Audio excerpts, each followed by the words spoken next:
India में कैसे Uzbek समेत दीगर गैर मुल्की ख़वातीन को सेक्स वर्कर बनने पर मजबूर किया गया। बीबीसी की तहकीकात। मुझे दुबई से स्मगल करके इंडिया में सेक्स वर्कर बनने पर मजबूर किया गया। दिल्ली की उज़्बेक खातून की कहानी। जैसे ही गाड़ी जुनूबी दिल्ली की एक मसरूफ सड़क पर एक उज़्बेक दुकान सामने से गुजरी, अफरोज़ा इन फ्लैट्स की तरफ जाने वाली सड़कों की याद ताज़ा करने लगी जहां उन्हें कभी यरगमाल बनाकर रखा गया था। अफरोज़ा उज़्बेकिस्तान के शहर अंदीजान से हैं, जो जनवरी 2022 में दिल्ली आई थी। इंसानी स्मगलर इन्हें दुबई और नेपाल के रास्ते दिल्ली लाए थे। यहाँ इन्हें मुख्तलिफ फ्लैटों और होटलों में रखा गया और सेक्स वर्कर बनने पर मजबूर किया गया। उन्हें अगस्त 2022 में दिल्ली पुलिस और गैर सरकारी तंजीम एम्पावरिंग ह्यूमैनिटी की मुहिम के बाद रिहाई दिलाई गई। अफरोज़ा तब से एक एनजीओ की निगरानी में रह रही हैं और इन इंसानी स्मगलरों के खिलाफ कानूनी जंग लड़ रही हैं जो इन्हें उज़्बेकिस्तान से दिल्ली लाए थे। अफरोज़ा को घरों के नंबर तो याद नहीं थे, लेकिन अपनी याददाश्त पर जोर देने की कई गलियों से गुजरने और कई बार अपना रास्ता खोने के बाद आखिरकार वो दिल्ली के इलाके नेब सराय में उस ऊंची इमारत के पास जा खड़ी हुई जहां उन्हें पहली मर्तबा लाया गया था। उनकी आंखों में आंसू थे और वो भारी सांसें ले रही थी, लेकिन चंद मिनटों के बाद आंखों की ये नमी गुस्से में बदल गई। तेज कदमों से कई सीढ़ियां चढ़कर वो उस फ्लैट के दरवाजे के बाहर पहुंच गईं जहां उन्हें तशद्दुद का निशाना बनाया गया था। अफरोज़ा कहती हैं कि जब मुझे यहाँ लाया गया तो 5 लड़कियां पहले से ही मौजूद थीं। उज़्बेकिस्तान से मुझे पहले दुबई, फिर वहां से नेपाल और फिर सड़क के जरिए दिल्ली लाया गया। मैं थकी हुई थी और मुझे 2 दिन आराम करने दिया गया। मुझे शॉपिंग के लिए ले गए, छोटे कपड़े तोहफे के तौर पर लेकर दिए। 2 दिन के बाद मुझे सेक्स करने पर मजबूर किया गया। जब मैंने इनकार किया तो मुझे मारा पीटा गया। अफरोज़ा कहती हैं कि दिल्ली पहुंचने के बाद मैंने सिर्फ पहले 2 दिन आराम किया, उसके बाद मुझे एक दिन भी सुकून से नहीं बैठने दिया गया। कभी फ्लैट में रखा तो कभी होटल में। हर साल इंसानी स्मगलर वस्ती एशिया में सैकड़ों लड़कियों को नौकरियों के बहाने नेपाल के रास्ते इंडिया लाते हैं और उन्हें सेक्स वर्क पर मजबूर करते हैं। बहुत सी लड़कियों को मेडिकल वीज़ों और सियाहती वीज़ों पर भी लाया जाता है। अदालत में दिए गए बयान के मुताबिक अफरोज़ा से सोशल मीडिया के जरिए रब्ता किया गया और दुबई में नौकरी की पेशकश की गई। इंसानी स्मगलरों को इसकी बीमार माँ और ख़ानदान के ख़राब माली हालत का किस तरह इल्म था? अफरोज़ा कहती हैं कि मैंने दुबई में मुलाजमत की पेशकश कबूल कर ली। दिल्ली पहुंचने तक मुझे मालूम न था कि मुझे इस काम के लिए लाया गया है। अगर मुझे ज़रा सा भी एहसास होता तो मैं कभी ना आती। अफरोज़ा जैसी ख़वातीन की बाकायदा फरहमी और इस्तेहसाल करने वालों, दलालों और इंसानी स्मगलरों के मुनज़्ज़म नेटवर्क के ज़रिए गैर कानूनी सेक्स वर्क को सहूलत फराहम की जाती है। इंसानी स्मगलिंग के खिलाफ काम करने वाले हेमंत शर्मा पूछते हैं कि ये एक बड़ा सवाल है कि गैर कानूनी तौर पर इंडिया में दाखिल होने और वीज़ा ख़त्म होने के बाद भी रहने के बावजूद ये लोग पुलिस और तफ्तीशी एजेंसियों की नज़रों से कैसे दूर रहते हैं। वस्ती एशिया से स्मगल होने वाली लड़कियों को एक बड़ा चैलेंज दरपेश है कि वो न तो इंडिया की मकामी ज़बानें बोलती हैं और न ही यहाँ किसी को जानती हैं। इंसानी स्मगलिंग का शिकार होने वाली लड़कियों ने बीबीसी से बात करते हुए दावा किया कि उनके पासपोर्ट छीन लिए गए थे और उन्हें जेल भेजने की धमकी दी गई थी। अफरोज़ा को इंडिया लाने वाली मुबीना इंसानी स्मगलर अजीज़ा शेर, जिन्हें कई दूसरे नामों से भी जाना जाता है, अगस्त 2022 में दिल्ली पुलिस की कार्रवाई के बाद फरार हो गई थी। एक तवील ऑपरेशन के बाद दिल्ली पुलिस ने तुर्कमानिस्तान से ताल्लुक़ रखने वाली अजीज़ा शेर और उनके अफ़गानिस्तान निजात शोहर शेरगीत अफ़गान को गोवा से गिरफ्तार किया। पुलिस की तफ्तीश में अजीज़ा के कई दीगर नामों से बने भारतीय शनाख्ती कार्ड और बैंक अकाउंट्स भी सामने आए। मशरक़ी दिल्ली की डीसीपी अमृता गोलीगोत का कहना है कि अजीज़ा एक इश्तिहारी मुजरिम है। दिल्ली पुलिस इन्हें पकड़ने की 1 साल से कोशिश कर रही थी। हमारी टीम को तकनीकी निगरानी और इंसानी इंटेलिजेंस के ज़रिए गोवा में उनकी मौजूदगी की इत्तला मिली। उन्हें एक ऑपरेशन के बाद गिरफ्तार कर लिया गया था। इस मुहिम में शामिल मयूर वहार थाने के असिस्टेंट एसएचओ और प्रमोद कुमार और उनकी टीम ने 200 से ज़्यादा फ़ोन नंबरों को ट्रैक किया और आखिरकार अजीज़ा शेर तक पहुंच गए। इन इंसानी स्मगलरों को पकड़ने के लिए पुलिस को अपने इंटेलिजेंस नेटवर्क की मदद भी लेनी पड़ी। अफरोज़ा सिर्फ अजीज़ा का वाहिद शिकार नहीं है, इन जैसी और बहुत सी लड़कियों को अजीज़ा के चुंगल से छुड़ाया गया है। तहमीना इनमें से एक है।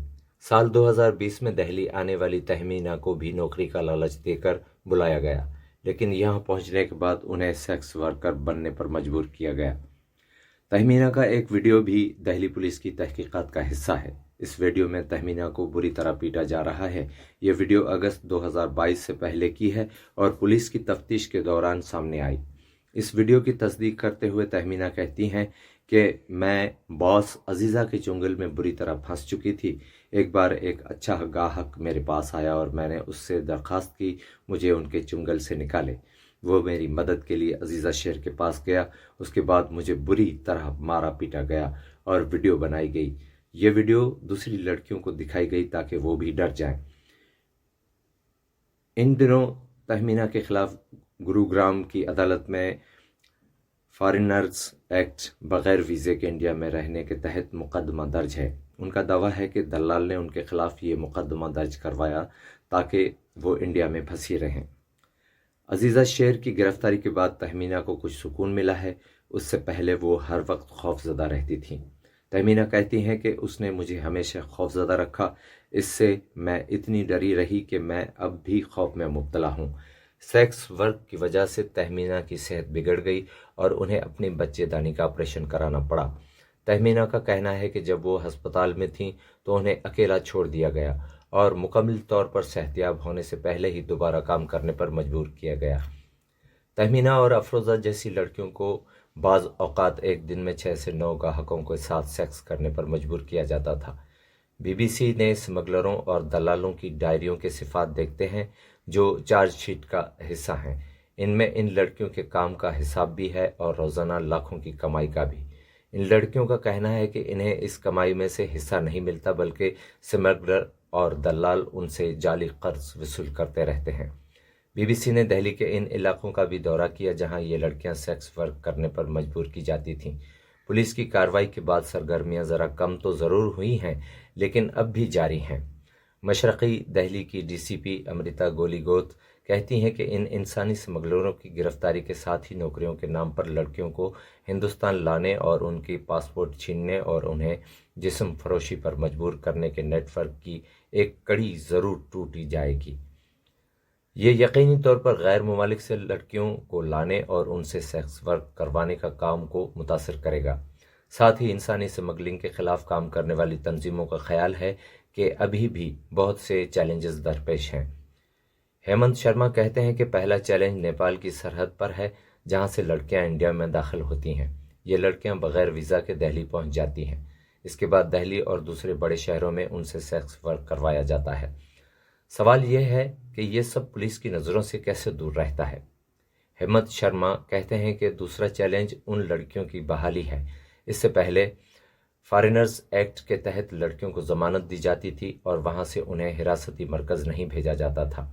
इस बात पर सोचने की ज़रूरत थी कि ये लड़कियां इंडिया में क्या करेंगी, कहाँ रहेंगी और कानूनी कार्रवाई मुकम्मल होने तक अपने अखराजात कैसे पूरे करेंगी। तहमीना अपने मुल्क वापस जाने का इंतज़ार कर रही हैं, लेकिन उनके खिलाफ गुरुग्राम की अदालत में फॉरेनर्स एक्ट के तहत मुकदमा चलाया जा रहा है।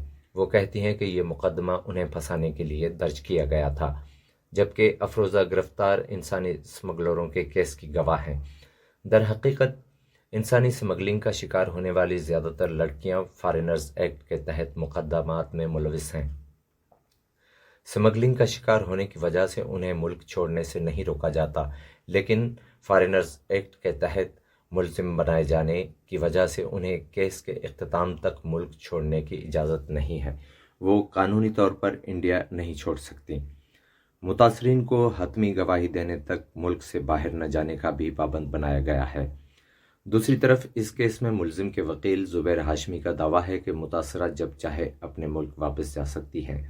زبیر ہاشمی کا کہنا ہے کہ ان کیسز میں متاثرین نے اپنے ملک واپس نہ جانے کے لیے عدالت میں درخواستیں دائر نہیں کیں، انہیں روکا نہیں گیا ہے۔ تاہم ہیمنت شرما کہتے ہیں کہ ملزمان کو سزا دلانے کے لیے متاثرین کی گواہی بہت ضروری ہے۔ ملزمان کے وکلاء اس گواہی کو ملتوی کرنے کی کوشش کرتے رہتے ہیں تاکہ وہ اس قانونی جنگ سے تنگ آ جائیں، جبکہ افروزہ اور تہمینہ اپنے ملک واپس آنے کی منتظر ہیں۔ تہمینہ کہتی ہیں کہ جیسے ہی میں اپنے ملک پہنچوں گی، سب سے پہلے میں اپنے ملک کی مٹی کو چوموں گی اور کبھی ملک نہ چھوڑنے کی قسم کھاؤں گی۔ افروزہ کہتی ہیں کہ میں اپنی ماں کو گلے لگا کر دیر تک روؤں گی، میں نے انہیں ہر روز بہت یاد کیا ہے، میری زندگی کی سب سے بڑی خواہش اپنی ماں کو گلے لگانا ہے۔ اس بارے میں کوئی ٹھوس اعداد و شمار نہیں ہے کہ وسطی ایشیا سے کتنی لڑکیوں کو انڈیا اسمگل کیا گیا ہے، لیکن کارکنوں کا خیال ہے کہ یہ تعداد کئی ہزاروں میں ہو سکتی ہے۔ سیکس ورک کرنے پر مجبور کی جانے والی لڑکیوں کے نام ان کی شناخت کے تحفظ کے لیے تبدیل کر دیے گئے ہیں۔